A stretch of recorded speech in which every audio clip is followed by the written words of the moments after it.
নমস্কার, সকলকে স্বাগত জানিয়ে শুরু করছি জীবনের আলো অনুষ্ঠান। দেখুন, এই বর্তমানে চৈত্র মাস চলছে।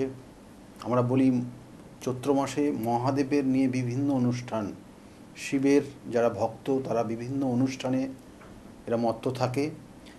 শিবের কয়েকটা জিনিস অর্থাৎ এই মহাদেবের যে বর্ণনা আমরা শিব পুরাণে পাই, তার কিছু বিশেষ বিশেষ কিছু আমরা আপনাদের সামনে তুলে ধরব এবং দেখবেন যে এই যে জিনিসগুলো আপনারা পাবেন সেগুলো বাস্তব জীবনের সঙ্গে মানব জীবনে ওতপ্রোতভাবে জড়িয়ে রয়েছে। অর্থাৎ এই বাস্তব জীবনে আপনি চলছেন, তার জন্য আপনার শিবের যে বর্ণনা আপনি পাবেন তার সঙ্গে আপনার অনেক কিছু মিল খুঁজে পাবেন। তাই বলছি, মহাদেব শিব একটা মূর্তি, কিন্তু যে মূর্তি বলছে যেখানে তিনি যোগাসনে বসে আছেন, যোগাসনে উপবিষ্ট হয়ে ব্যাঘ্র ছাল অর্থাৎ বাঘের ছাল পরিহিত অবস্থায়, হাতে ত্রিশূল এবং ডমরু, গলায় গলায় পেঁচানো সর্প এবং মাথায় জটার মধ্যে দিয়ে তার কি হচ্ছে না, সেখানে গঙ্গা প্রবাহিত হচ্ছে এবং তার পাশে অর্ধচন্দ্রাকৃতির চন্দ্র অবস্থান করছে। এই হচ্ছে স্বয়ং মহাদেবের যে আমরা মূর্তি বা যে আমরা বৈশিষ্ট্যগুলো পাই, তার শরীরে যেগুলো রয়েছে পোশাক বেশের মধ্যে, সেগুলোই কিন্তু তারই বর্ণনা দেব এবং প্রত্যেকটা জিনিসের গুরুত্ব কতটা আমাদের বাস্তব জীবনের সঙ্গে সেটাও কিন্তু আজকের আলোচনা করব। দেখুন, স্বয়ং শিব বা মহাদেব বলুন, তিনি কিন্তু অল্পতেই তিনি তুষ্ট হন, তার বেলপাতায় তিনি তুষ্ট হন সব থেকে বেশি। তাই বেলপাতা তাকে যদি সঠিকভাবে আমরা দিতে পারি, তাহলে অবশ্যই আমরা শিবের অভিশাপ থেকে বা আমরা যে কোনো অভিশাপ থেকে মুক্ত হতে পারি, শিবের আশীর্বাদ আমরা পেতে পারি। এবং তার বাস্তব জীবনে আমরা দেখতে পাই যে এই ধরনের অর্থাৎ এই পৌরাণিক বিভিন্ন ব্যাখ্যার মধ্যে দিয়ে গিয়েও শিবের যে ব্যক্তিত্ব রয়েছে, সেই ব্যক্তিত্ব যাদের মধ্যে রয়েছে তাদেরকে কিন্তু আমরা অনেক সময় আমরা বিভিন্নভাবে দেবতা হিসেবেও পুজো করে থাকি। কেন, কী কারণ আমি অবশ্যই আলোচনা করব। কারণ এখানে দেখুন বলছে, পৌরাণিক সকল দেবদেবীর মূর্তি সকলে বাস্তব জীবনের একটি নির্দিষ্ট ব্যক্তিত্বের প্রতীক হিসাবে গণ্য হয়।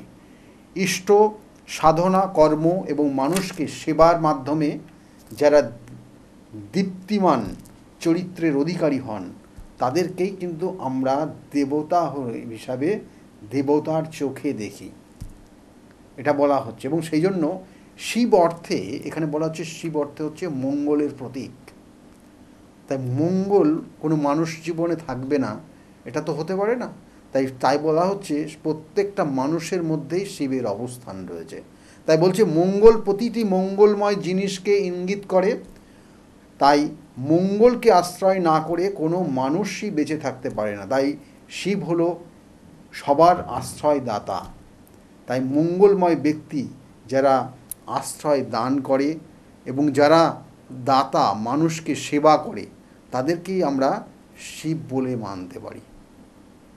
তাহলে এগুলো সব কিন্তু পুরাণ তত্ত্বে বলছে, শিব পুরাণের এগুলোর বৈশিষ্ট্য রয়েছে। তাই বলছে শিবের যে মূর্তি আমরা দেখি, সেই মূর্তির মধ্যে যে জিনিসগুলো যেগুলো থাকে, আমি কিছুক্ষণ আগেই বললাম, তার বৈশিষ্ট্য রয়েছে, প্রত্যেকটার নিখুঁত বৈশিষ্ট্য রয়েছে।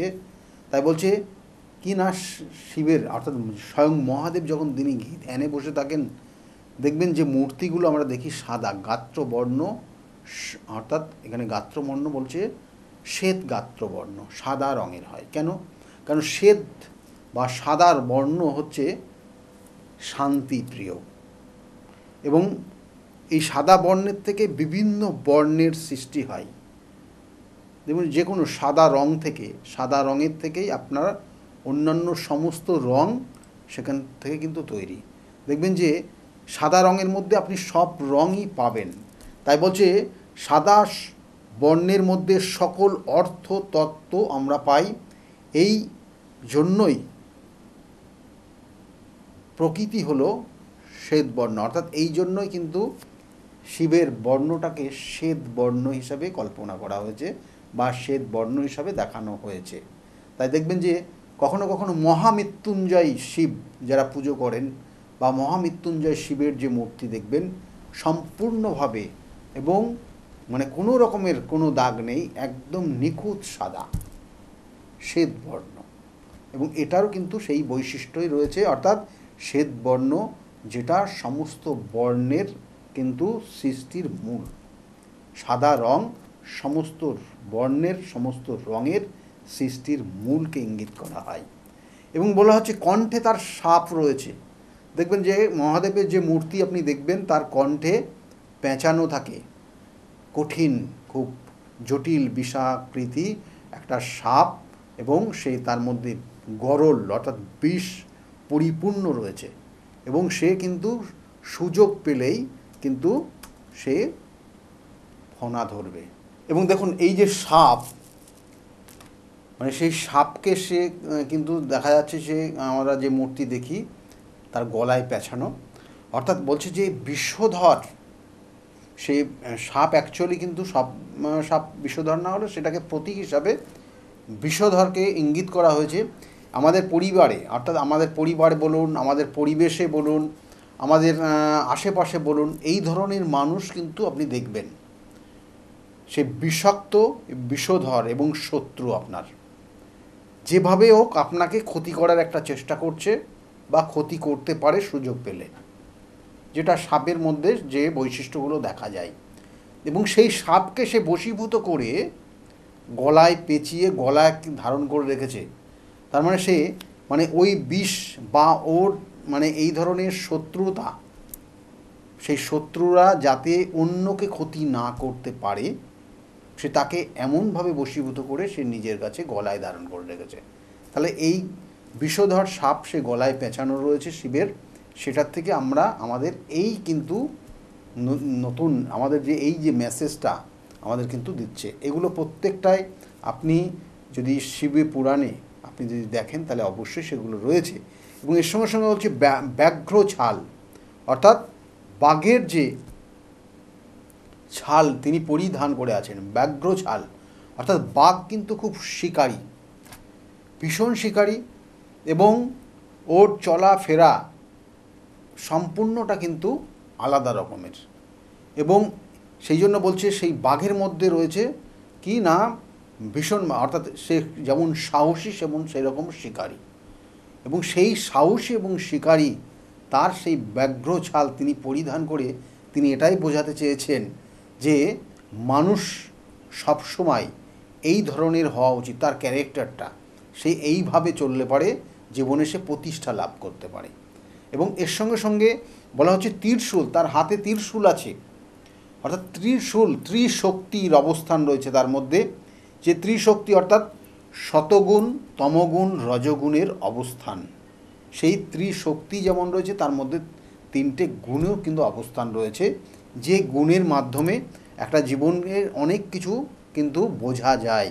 এবং এই ত্রিশক্তির অবস্থান রয়েছে যার মাধ্যমে আপনি আপনার জীবনের অনেক কিছু আগামী দিনে করতে পারেন যদি সঠিক সেই জ্ঞান আরোহণ করতে পারেন, এটাকে বলা হয়েছে। এবং অর্ধচন্দ্র, দেখবেন যে শিবের মাথায় অর্ধচন্দ্রাকৃতি চন্দ্রর অবস্থান রয়েছে, অর্থাৎ চন্দ্রর মাধ্যমে দেখবেন প্রত্যেকটা একটা নির্দিষ্ট, অর্থাৎ চন্দ্র অর্থাৎ পূর্ণিমা থেকে 15 দিন পরে আসে অমাবস্যা, অমাবস্যার 15 দিন পরে আসে পূর্ণিমা, পূর্ণিমা যখন হয় তখন আকাশে যে চন্দ্র আপনি দেখেন সেই চন্দ্র গোলাকৃতি চন্দ্র, সম্পূর্ণ চন্দ্র, এবং এই চন্দ্র ধীরে ধীরে কিন্তু আবার বিলুপ্ত হয়, মানে আস্তে আস্তে ধীরে ধীরে আবার বিনাশ হয়ে যায়, দিয়ে সেটা অন্ধকার হয়ে যায়, যেটা অমাবস্যা হয়ে যায়। কিন্তু তারপরে যে চন্দ্র শুরু হয় ধীরে ধীরে বাড়তে থাকে, তাই বলা হচ্ছে অর্ধচন্দ্রাকৃতি, অর্ধের চন্দ্রের একটা অর্ধাকৃতি চন্দ্র, সেটা আপনি শিবের মাথায় দেখবেন, এবং সেটা মানে দ্বিতীয়া চন্দ্র বা তৃতীয়া চন্দ্র এই রকম যে মাপটা আসে সেই রকম মাপই আপনি দেখবেন, যেটা বলা হচ্ছে ধীরে ধীরে বৃদ্ধি হয়। অর্থাৎ মানব জীবনেও সেটা, যে আপনি আপনার চলার পথ মসৃণ রাখুন, আপনার চলাকে মানে যেটাকে বলা হচ্ছে সমাপ্ত করবেন না, আপনি চলতে থাকুন, আপনার জীবনকে অতিবাহিত করতে থাকুন, ধীরে ধীরে আগিয়ে যান, ধীরে ধীরে আপনার জীবনের যে নির্দিষ্ট লক্ষ্য সেই লক্ষ্য পূরণ করার চেষ্টা করুন সর্বদাই। এবং সেটাই বলা হচ্ছে, কারণ ওই যে অমাবস্যার পরের যে চন্দ্র সেটা দিনের পর দিন সেটা বৃদ্ধি হয়, দিনের পর দিন সেটা বড় হতে থাকে, এবং সেই চন্দ্র আমাদের কিন্তু সেই মহাদেবের মাথায় জটার সঙ্গে কিন্তু রয়েছে। এবং এর সঙ্গে সঙ্গে আর একটা কী রয়েছে না, সেখানে রয়েছে সেখান থেকে গঙ্গাকে প্রভাবিত হচ্ছে, অর্থাৎ শিবের মাথায় জটার থেকে গঙ্গা প্রভাবিত হয়েছে। যে গঙ্গা প্রভাবিত হয়েছে সেই গঙ্গার যে বলা হচ্ছে জল, গঙ্গার জল পবিত্র জল, এটা বিজ্ঞানীরাও কিন্তু বিভিন্নভাবে রিসার্চ করে দেখেছেন যে গঙ্গার জলে কি না জীবাণুনাশক, গঙ্গার জল জীবাণুনাশক। সেই জন্য জলকে দেখবেন, গঙ্গার জলকে যদি আপনি যত রকমের নোংরা আবর্জনা ঘোলাই হোক না কেন, আপনি বাড়িতে একটা পাত্রে রেখে দেবেন, 2-1 দিন বাদেই দেখবেন সেই পাত্রের জলটা কাঁচের মতো পরিষ্কার হয়ে গেছে, যেটা ফিল্টার করলেও আপনি ওই রকম জল পাবেন না। তাহলে এই রকম, তাই সেই জল পবিত্র জল, সেই পবিত্র ধারা তার মাথার থেকে প্রবাহিত হচ্ছে। অর্থাৎ আপনার মন মানসিকতা, আপনার মাথায় যদি সৎ বুদ্ধি, সৎ চিন্তা, মানুষকে উপকার করার একটা প্রবণতা, এগুলো যদি আপনি রাখতে পারেন, তাহলে অবশ্যই আপনি জীবনের সফলতা পাবেনই পাবেন। এবং সেটা কিন্তু এই বৈশিষ্ট্যগুলোর মাধ্যমে, এইগুলো প্রত্যেকটা যে আমি পার্ট পার্ট করে যে বর্ণনাগুলো দিচ্ছি তার মাধ্যমে আমরা শিবের, অর্থাৎ শিব কিন্তু সম্পূর্ণটা, অর্থাৎ এই যে জিনিসগুলো দিয়ে টোটালটা কিন্তু তার বর্ণনা দেওয়া রয়েছে। এবং শিবের যে মূর্তি আপনারা দেখবেন বা সেই মহাদেবের যে মূর্তি আপনি দেখবেন, সেই মূর্তিতে কিন্তু এইগুলো সম্পূর্ণতাই কিন্তু মহাদেব মূর্তি। তাই এইগুলো প্রত্যেকটার গুরুত্ব আপনার জীবনেও অপরিসীম, এবং সেই জন্য আপনি আপনার জীবনকে আরও ভালো জায়গায় নিয়ে যাওয়ার জন্য আমরা প্রত্যেকে কী কী না মহাদেবের শরণাপন্ন হই, শিবের অভিষেক করি, শিবের পুজো করি বিভিন্ন সময়, এবং সেক্ষেত্রে নির্দিষ্ট স্থান কাল পাত্রে আপনি যদি করেন তাহলে অবশ্যই সেক্ষেত্রে সুফল পাবেন। এবং বলা হচ্ছে ডমরু, জটা এবং ডমরু, মানে ডমরু যেটা যেটা বাজানো হয়, সেটা বলা হচ্ছে এক ঋষি তিনি এটা 45 বার করে বাজাতেন, এবং 45 রকমের ছন্দ তৈরি হতো সেই বাজানোর কারণে, এবং সেইখান থেকে তৈরি হয়েছে বর্ণ, এবং সেখান থেকে তৈরি হয়েছে বর্ণমালা, এবং এই বর্ণ, এই ছন্দ সেখান থেকে তৈরি হয়েছে কিন্তু আমাদের যে তন্ত্রের যে ছন্দ সেখান থেকে তৈরি হয়েছে। তাই আমরা বলি বা এবং শাস্ত্রেও সেটা উল্লেখ রয়েছে, মহাদেবের সঙ্গে যখন পার্বতীর কথা হয় বা কথা হয়েছিল, তখন যে আলোচনা ছিল সেগুলো কিন্তু অ্যাকচুয়ালি তন্ত্রের প্রয়োগ। তাই এগুলো আপনারা শিব পুরাণে দেখলে এগুলো শিব পুরাণ থেকে আপনি পাবেন। ত্রিনেত্র অর্থাৎ 3টে চোখ আপনি দেখবেন, কারণ এখানে বলছে সৃষ্টি, স্থিতি এবং বিনাশ, তাকে ইঙ্গিত করা হয়েছে। আপনি জানবেন যে ত্রিনেত্র দিয়ে, অর্থাৎ তার 3য় নেত্র দিয়ে সে কী করেছিলেন, অর্থাৎ যখন শিব ধ্যানে বসেছিলেন, সেই ধ্যানে মগ্ন অবস্থায় তখন পার্বতী কিন্তু শরণাপন্ন হয়েছিল কার কাছে না কামদেবের কাছে। কারণ পার্বতী কিন্তু চেষ্টা করছিল শিবের সঙ্গে তার যাতে বিবাহ হয়, শিব তার প্রতি যত আকৃষ্ট হয়, সেটা পার্বতী বিভিন্নভাবে বিভিন্ন উপায়ে চেষ্টা করেছিল। কিন্তু শিব তো ধ্যানে মগ্ন, এবং অন্যান্য দেবতারাগণও কিন্তু সেই পার্বতীর সাহায্য করতে সে কিন্তু তারাও এগিয়ে এসেছিল। এবং তার মধ্যে শিব অর্থাৎ পার্বতী দেখেছিল যে আমি যদি কামদেবের শরণাপন্ন হই তাহলে আমি অতি সহজেই আমি শিবের সঙ্গে বা মহাদেবের সঙ্গে অর্থাৎ আমরা দুজনে এক হতে পারব। এবং সেক্ষেত্রে সেই কামদেবের শরণাপন্ন হলে কামদেব যখন সেই ধ্যানমগ্ন অবস্থায় শিব রয়েছে তাকে কামবাণ প্রয়োগ করে, এবং সেই কামবাণ প্রয়োগ করার সঙ্গে সঙ্গে শিব কিন্তু তার ত্রিনেত্র দিয়ে সেই অ্যাকচুয়ালি কিন্তু কামদেবকে ভস্ম করে দিয়েছিলেন। তাহলে এখানেও কিন্তু বলছে ত্রিনেত্রের যে বলা হচ্ছে সৃষ্টি স্থিতি বিনাশ, অর্থাৎ বিনাশও করতে কিন্তু সেই ত্রিনেত্র পারে।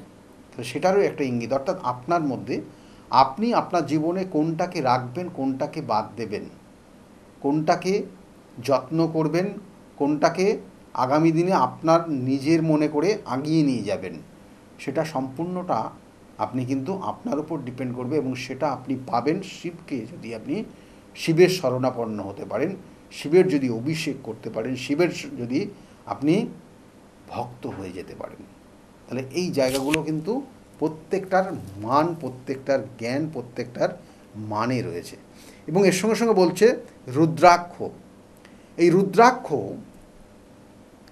এটা সায়েন্টিফিক ওয়েতে রিসার্চ করে দেখা গেছে রুদ্রাক্ষের মধ্যে কিন্তু রয়েছে কিন্তু পাওয়ার, এবং সেই পাওয়ার অর্থাৎ এখানে কিন্তু চৌম্বকীয় আকর্ষণ শক্তি রয়েছে রুদ্রাক্ষের মধ্যে। এবং এই রুদ্রাক্ষ কিভাবে তৈরি? রুদ্রাক্ষ বলছে সেই শিবের অশ্রু থেকেই এই রুদ্রাক্ষ তৈরি হয়েছিল। এখানে বলছে শিব একসময় সেই অসুর বধ করতে গিয়ে কিন্তু সে দিনের পর দিন সে কিন্তু মানে তাকিয়েছিল, এবং তার কারণে তার চোখের থেকে যে অশ্রু নির্গত হয়েছিল এবং সেটা মাটিতে পতিত হয়েছিল, সেখান থেকে তৈরি হয়েছিল এই রুদ্রাক্ষের গাছ। এবং সেই জন্য বলা হচ্ছে এই রুদ্রাক্ষ মধ্যে অনেক ধরনের পাওয়ার রয়েছে। সেই রুদ্রাক্ষ যদি আপনি ধারণ করতে পারেন তাহলে অবশ্যই তার সুফল পাবেন। এবং সেই রুদ্রাক্ষ সেই জন্য বলা হচ্ছে বিভিন্ন ধরনের বিভিন্নমুখী রুদ্রাক্ষ হয়, বিভিন্ন ধরনের রুদ্রাক্ষের বিভিন্ন ধরনের পাওয়ার, ম্যাগনেটিক পাওয়ার রয়েছে। সেই জন্য দেখবেন যে যারা যোগী মহাযোগী তারা কিন্তু রুদ্রাক্ষ সবসময় ধারণ করে থাকেন, এবং যারা ধ্যানমগ্ন থাকেন তারা সবসময় রুদ্রাক্ষ ধারণ করে থাকেন। যারা শ্মশানে বিভিন্ন কর্ম করেন, বিভিন্ন ক্রিয়া করেন, তারা রুদ্রাক্ষ ধারণ করে থাকেন। রুদ্রাক্ষ নেগেটিভ এনার্জিটা থেকে কিন্তু সে দূরে রাখে। অর্থাৎ আপনি যদি রুদ্রাক্ষ ধারণ করে থাকেন তাহলে আপনার কিন্তু কাছাকাছি কোনো নেগেটিভ এনার্জি আসতে পারবে না। তাহলে এটাও কিন্তু দেখা যাচ্ছে। এবং অনেক সময় দেখবেন যে আপনি হয়তো কোনো খাবারের সঙ্গে কোনো কিছু আপনার খেয়ে ফেলছেন বা খেতে আপনি খাচ্ছেন, সেক্ষেত্রেও কিন্তু রুদ্রাক্ষ থাকলে সেটা আপনার ক্ষেত্রে সমস্যা তৈরি করবে বা সেটাকে কিন্তু প্রতিহত করার চেষ্টা করবে। তাই এই রুদ্রাক্ষেরও কিন্তু যথেষ্ট গুণ রয়েছে। তাই আমি বললাম দেখুন, শিব অর্থাৎ স্বয়ং মহাদেবের যে মূর্তি আপনি দেখবেন, সেই মূর্তিতে আবার বলছি, যেমন তার গলায় রয়েছে সাপ, তার হাতে রয়েছে ত্রিশূল, তার কি পরন অর্থাৎ তার কিন্তু সে কিন্তু ব্যাঘ্র ছাল পরিধান করে আছেন, এবং তার সঙ্গে সঙ্গে তার মাথায় অর্ধচন্দ্র, এবং সেখানে কি না গঙ্গা প্রবাহিত হচ্ছে সেই জটা দিয়ে, এবং ডমরু হাতে, এবং তার সঙ্গে সঙ্গে ত্রিশূল রয়েছে, এবং রুদ্রাক্ষের মালা সে কিন্তু পরিধান করে রয়েছে। এই রুদ্রাক্ষ সে মালা শুধু গলায় না, তার কিন্তু অঙ্গের বিভিন্ন অঙ্গ কিন্তু এখানে বলছে অলঙ্কার হিসাবে তিনি কিন্তু পরিধান করে আছেন। তাই এই ক্ষেত্রে এই যে প্রত্যেকটা জিনিসের কিন্তু আপনি স্বয়ং সমষ্টিগতভাবে শিবকে উপাসনা করছেন। তাই আপনার মধ্যে সেই পজিটিভ এনার্জি তৈরি হবে ধীরে ধীরে। আপনার ক্ষেত্রে সেই সিম্বলিক যে পাওয়ারগুলো রয়েছে সেই পাওয়ারগুলো আপনার মধ্যে তৈরি হবে, এবং যে পাওয়ারের গুণে আপনি আপনার জীবনের নির্দিষ্ট লক্ষ্যে পৌঁছাতে পারবেন। সেই জন্য বলা হচ্ছে শিবকে যদি আপনি পুজো করতে পারেন, শিবকে যদি আপনি সন্তুষ্ট করতে পারেন, তাহলে আপনি আপনার জীবনের অনেক কিছু পাবেন। তো যাই হোক, আমাদের জন্মছকে দেখুন, আমাদের জন্মছকের বিভিন্ন কানেকশান থাকে। সেটা আপনি আপনার ক্ষেত্রে শত্রুতা আসতে পারে। দেখবেন যে আর একটা জিনিস এখানে অবশ্যই আনতে হচ্ছে, কারণ এখানে বেশ কিছু কানেকশান, বেশ কিছু জিনিস আপনার জীবনেরকে প্রভাবিত করবে। তাই বলা হচ্ছে প্রত্যেকটা জীবের মধ্যেই শিবের অবস্থান রয়েছে। যদি আপনি সেই শিবকে সঠিকভাবে রক্ষণাবেক্ষণ করতে পারেন, সেই শিবের পুজো করতে পারেন, তাহলে আপনার জীবনের উন্নতি অবশ্যই হবে। যাই হোক, বিভিন্ন ক্রিয়া, বিভিন্ন ধরনের প্রয়োগ আপনার জীবনকে উন্নতি করে। আমি ছোট্ট একটা জিনিস বলবো, যদি আপনার বাড়িতে শিবলিঙ্গ থাকে তাহলে আপনি এই ক্রিয়াটা করবেন, আপনি অনেকটা সুফল পাবেন। কি না, প্রত্যেক দিন যদি পারেন অবশ্যই শিবের মাথায় জল ঢালবেন, আর সেখানে বেলপাতা যদি দিতে পারেন 3টে বেলপাতা অবশ্যই দেবেন। তাতে আপনি, আমি বলি বারবার যে শিব কিন্তু অল্পতেই তুষ্ট হন, তাতেই কিন্তু শিব তুষ্ট হবে। এবং সেখানে কি না, সাদা বাতাসা এবং অল্প পরিমাণ আতপ চাল দিয়ে দেবেন, তাতে কিন্তু আপনার আর্থিক শ্রীবৃদ্ধি হবে এবং সাংসারিক উন্নতি হবে। আর যাদের ক্ষেত্রে শত্রুতা রয়েছে, যাদের ক্ষেত্রে বিভিন্ন সমস্যার মধ্যে জড়িয়ে গেছেন, সমস্যার থেকে বেরিয়ে আসতে পারছেন না, তাদের জন্য বলবো যে আপনি শিবের অভিষেক করবেন, এবং সেই শিবের অভিষেকের মধ্যে কাঁচা দুধ, গঙ্গার জল, আতপ চাল, এবং তারপরে তার মধ্যে অল্প পরিমাণ মতো কালো তিল দিয়ে, এবং তার মধ্যে অল্প দিতে পারেন অগ্রু দিতে পারেন দিয়ে, এবং গোলাপ জল দিয়ে যদি শিবের অভিষেক করতে পারেন, এবং শিবের অভিষেক করার আগে অবশ্যই 3টে বেলপাতা এবং শিবের সাদা চন্দন মাখিয়ে একদম শিবলিঙ্গের ওপর দেবেন। এবং যখন শিবলিঙ্গের ওপর দেবেন তখন আপনার মনস্কামনা অবশ্যই সেটাকে স্মরণ করে দেবেন। দেওয়ার পরে সেখানে সেই পঞ্চামৃত বা আমি যে জিনিসগুলো দিতে বললাম সেই দ্রব্যগুলো দিয়ে একসঙ্গে মিশিয়ে শিবের মাথা, অর্থাৎ ওই বেলপাতার উপর অল্প অল্প করে ঢালবেন আর শিবের মহামন্ত্র জপ করবেন। তাতেও দেখবেন আপনি অনেকটা ভালো ফল পাচ্ছেন। এবং সারা চৈত্র মাসটা ধরে আপনি করুন, এবং সোমবার থেকে শুরু করুন এবং আগামী টানা এই মাসটা করুন, দেখবেন ভালো ফল অবশ্যই আপনার জীবনে আসবে। কিন্তু আমি বারবার বলি, যদি জন্মছকের বিভিন্ন ধরনের নেগেটিভ এনার্জি থাকে কারোর ক্ষেত্রে, কারণ কখনো দেখা যাচ্ছে অনেক ক্ষেত্রেই সে সন্তান আসছে না, সেক্ষেত্রেও কিন্তু শিবের অভিষেক করলে, শিবের পুজো করলে সেখান থেকে বেরিয়ে আসতে পারেন। সন্তান আসছে না, কারো ক্ষেত্রে কালসর্প যোগ রয়েছে, কারো ক্ষেত্রে দেখা গেল যে পিতৃদোষ রয়েছে, কারো ক্ষেত্রে দেখা যাচ্ছে যে তার কোনো রকমের পূর্ব জন্মের কোনো কর্মফল সে ভোগ করছে। তাহলে এগুলো কিন্তু শিবের অভিষেক করলে বা শিবের বিভিন্ন ক্রিয়ার মাধ্যমে আপনি সেখান থেকে বেরোতে পারবেন।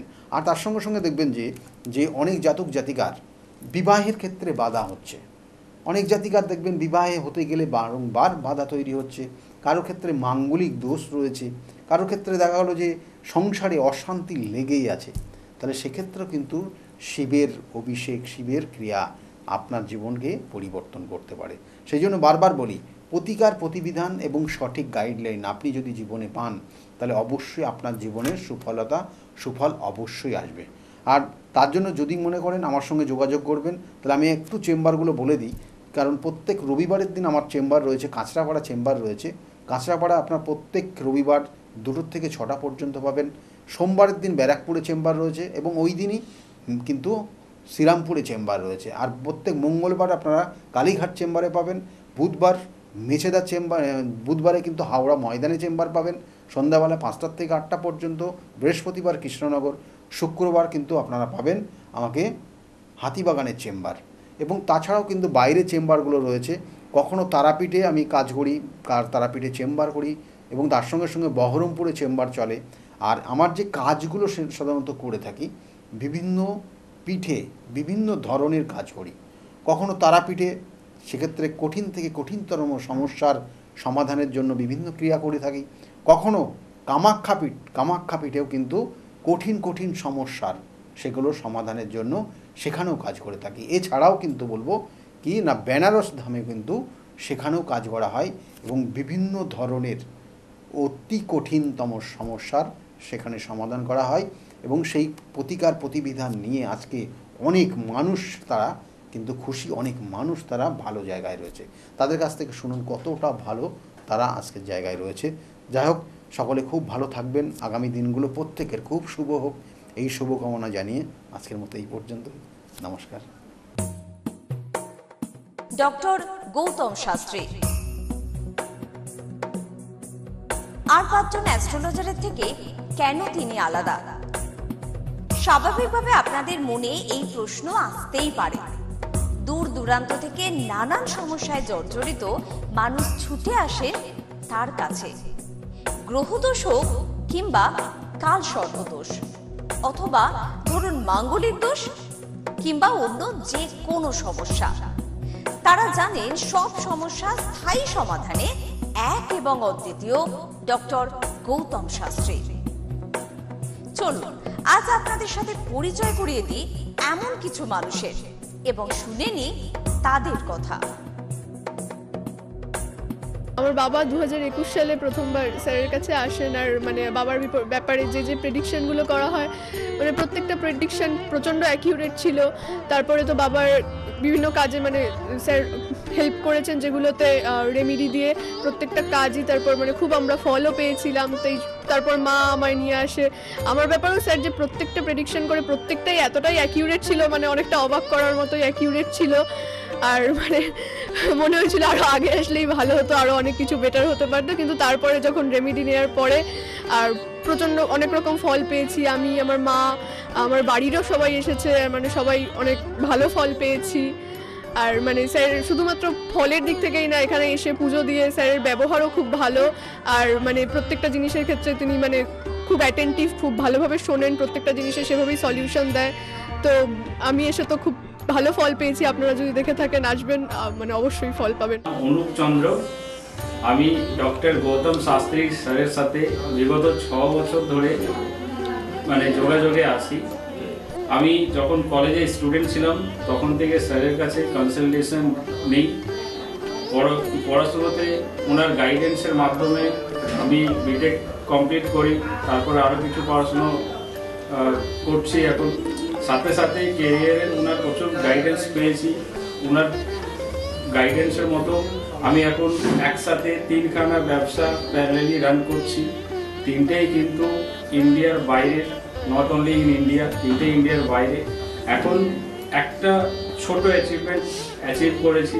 রিসেন্টলি আমি একটা গাড়ি কিনেছি, যেটা Volkswagen কোম্পানি, 25 lakhs অ্যান্ড অ্যাবাভের। পরবর্তীকালে বেশ কয়েকটা গোল আছে। স্যারের গাইডেন্সের মাধ্যমে সেই গোলসের ওপরে আমি টাইম টু টাইম কাজ করছি। ওনার কনসালটেন্সিটা এতটাই ভালো কি আপনাকে উনি মান্থ টু মান্থ বলতে পারেন কি কোন সময়ে আপনি কিভাবে রিঅ্যাক্ট করবেন, কিভাবে এক্সিকিউট করবেন নিজের কাজ। যদি আপনি সেই কাজগুলো সেই ওনার কথা অনুযায়ী আপনি যদি এক্সিকিউট করেন, ডেফিনেটলি আপনার গোলটাও টাইম মতো কমপ্লিট হবে। আর আমি সবাইকে এটাই বলবো, যদি আপনারা বিশ্বাস করে আসেন তবেই কিন্তু হবে। যদি বিশ্বাস না থাকে তাহলে কিন্তু কোনো কিছু হবে না। আপনাকে সেই বিশ্বাসটা রাখতে হবে। নমস্কার, আমি শ্রাবণী দাস, আমি হালিশহর থেকে আসছি। স্যারের এখানে আমি খুব বেশি দিন আসছি না, তবে আমার ফ্যামিলির অনেককে নিয়ে আমি এখানে এসেছি। এখানে এসে স্যারের কাছ থেকে আমি অনেকভাবে উপকৃত হয়েছি। যেমন আমার এক কাজিন, ওর অফিসের কোনো প্রবলেম হচ্ছিল, কোনোভাবে স্থিতি হচ্ছিল না অফিসের কোনো কাজের। স্যার বলেছিলেন যে ও পুরনো যেখানে কাজ করছে সেখান থেকেই ওর কাজ, আবার ওখান থেকে ওকে ডাকবে এবং সেখানেই ওর স্থিতি হবে। সেটাই হয়েছে। আবার আমার আরেক রিলেটিভের গাইনিক কোনো প্রবলেম হচ্ছিল, সেই প্রবলেমও উনি যা বলেছিলেন যে সেই প্রবলেম ঠিক হয়ে যাবে। সেই প্রবলেম ঠিক হয়ে আমাদের ফ্যামিলিতে এখন নতুন একজন মেম্বার আসছেন। এই জন্য আমরা খুব খুশি। ওনার কাছ থেকে ওনার কাছে এসে আমরা নানাভাবে অনেকভাবে উপকৃত হচ্ছি। স্যারের কাছে আমি 2019 সাল থেকে আসছি। তো আমি স্যারের কাছে এসে আমি স্যারের যা প্রেডিকশন ছিল সবগুলোই মিলে গেছে এবং হুবহু আমার কিছু না বলার আগেই উনি সব কিছু বলে দিয়েছিলেন। তাই জন্য আমি ফল পেয়েছি বলে আমি ওনার কাছে এত দূর কাঁচরাপাড়াতে এসেছি। দাদার কাছে এসে আমি আমার নিজের সংসারের যা দায়িত্ব ছিল, অসুবিধা ছিল, সেই সবগুলোও আমি পেয়েছি। কি কাজকর্ম ছিল না, সেই সব কাজকর্মগুলোও আমি নিজের হাতে পেয়েছি, সব কিছু পেয়েছি। যেখান থেকে যা আমি ঋণ করেছিলাম সেগুলোও আমি আজ শোধ করতে পেরেছি। নিজেকে অনেক সংসার থেকে আমি মুক্ত হতে পেরেছি সব কিছু করে। আমি গৌতম শাস্ত্রীকে দেখে, টিভির পর্দায় দেখে তার নর্মতা, ভদ্রতা আমার খুব মনে লেগে গেল।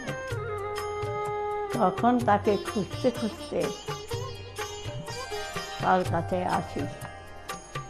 কিন্তু অনেক জ্যোতিষী দেখেছি টিভির পর্দায়, আমার মনের মতো হয়।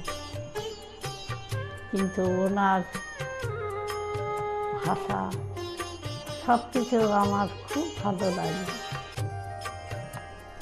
ওই জন্য ওনার কাছে এসে আমি অনেক উপকৃত, আমার দেহের এবং মনের শান্তি, অনেক কিছু আমার নিজের জনদের, ছেলে মেয়ে নাতি নাতনিদের জন্যে অনেক সমস্যা উনি সমাধান করে দিয়েছে।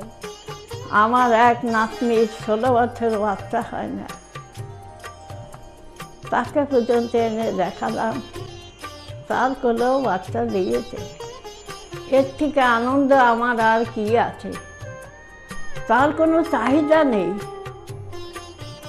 কোনো চাহিদা নেই, দিলেই কি না দিলেই কি, কোনো চাহিদা নেই। আপনারা একবার এসে যোগাযোগ করেন। কামাখ্যা মা, তারা মা, গৌতম শাস্ত্রী তাদেরই একজন ভক্ত। তাদের সাধনার ফলে আজকে আমাদের প্রত্যেকের কাছে পৌঁছিয়ে দিচ্ছে সেই শান্তির সাহারা। যে যেখানে আছেন, আপনারা যারা আসেননি তারাও এসে তার সঙ্গে দেখা করুন, যোগাযোগ করুন, আপনাদের সমস্যার সমাধান হবে ও শান্তি পাবেন। আমি তো খুব ভালোবাসি, অন্তর থেকে ভালোবাসি, কেন আমি তো উপকৃত। ভারতবর্ষময়ী তার নামে যেন ছড়িয়ে পড়ে আমার এই প্রার্থনা। আপনার নাম কি? আমার নাম পলি দাস। আপনি কবে থেকে আসছেন? আমি 4 বছর হয়ে গেল এখানে আসছি।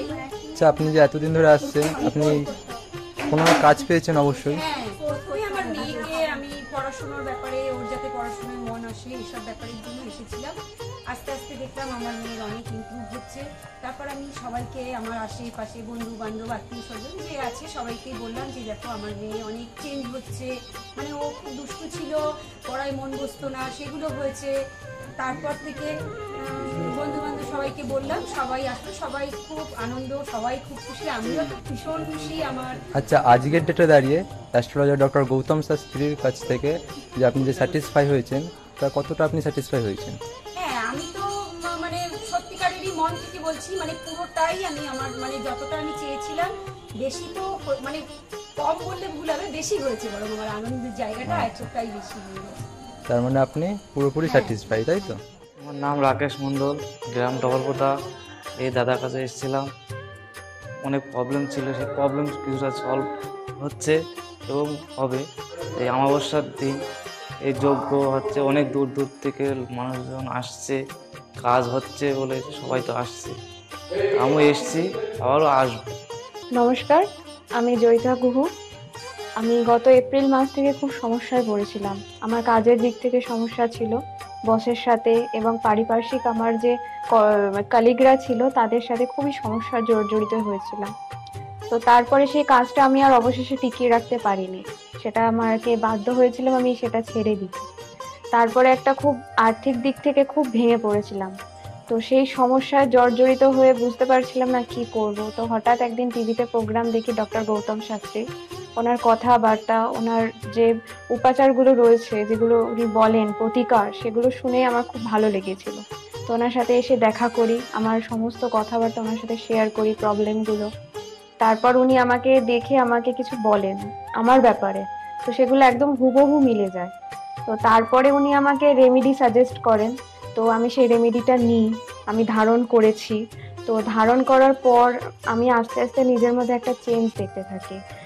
তো এবং আমি গত আগস্টের 27 তারিখে একটা জব পেয়েছি, যেটা আমার মনের মতো। এখানে আমার ডেজিগনেশন, আমার স্যালারি, আমার মনের মতো লোকেশন আমি এখানে পেয়েছি, মানে এটাতে আমি বিশেষভাবে আপ্লুত। তো সের জন্য অসংখ্য ধন্যবাদ ডক্টর গৌতম শাস্ত্রীকে। নমস্কার, আমি মেলিনা থমাস।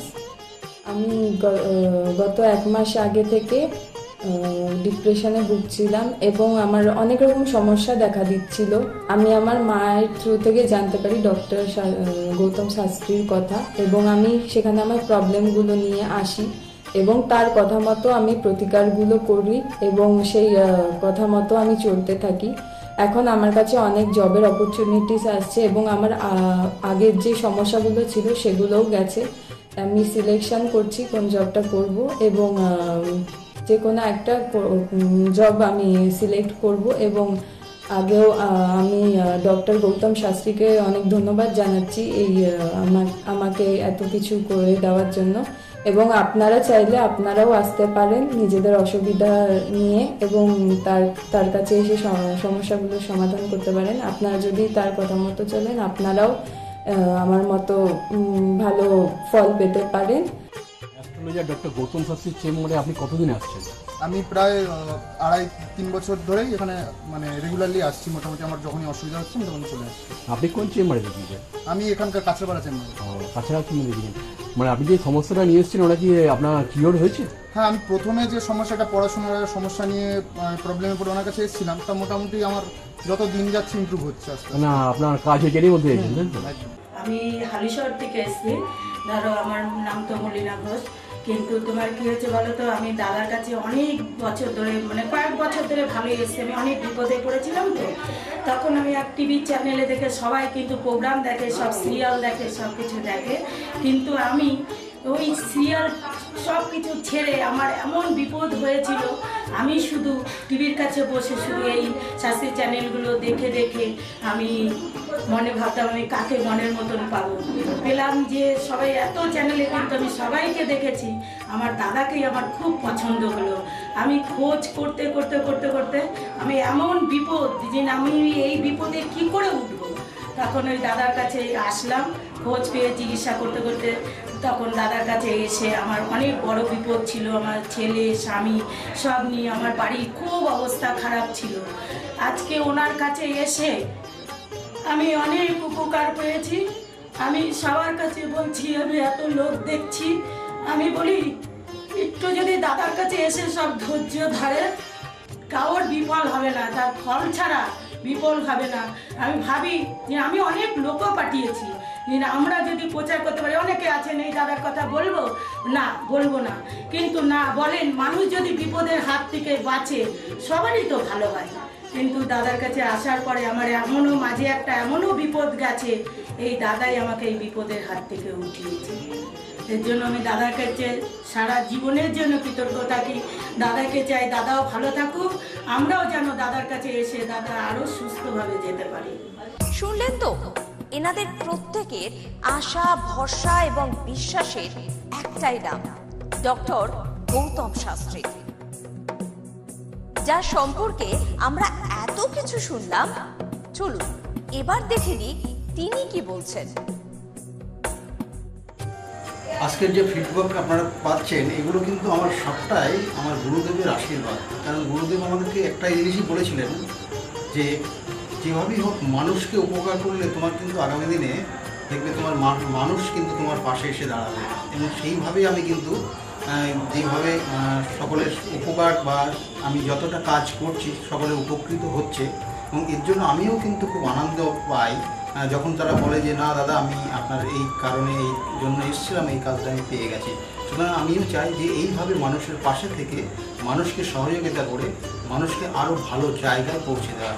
যাদের খুব দুঃখের মধ্যে, কষ্টের মধ্যে আছে, তাদেরকে কিছুটা গাইড করে তারা যদি আরও ভালো জায়গায় যেতে পারি এবং ভালো জায়গায় তাদেরকে যদি নিয়ে যেতে পারি, এটাই হচ্ছে আমার মেন উদ্দেশ্য। অর্থাৎ তারা যদি আরও ভালো জায়গায় যেতে পারে, সেখান থেকে যে আনন্দ উপভোগ করতে পারবো আমি, সেটা কিন্তু চিরস্থায়ী থেকে যাবে। তাহলে আর দেরি কেন, চটপট ফোন করুন 9836410969 অথবা 8335805241 এই নাম্বারে। শুধুমাত্র একটি ফোন, যা পাল্টে দিতে পারে আপনার গোটা জীবন। জ্যোতিষবিদ, বাস্তুবিদ, হস্তরেখা বিশারদ ও spiritual guide doctor Gautam Shastri, এক এবং অদ্বিতীয়।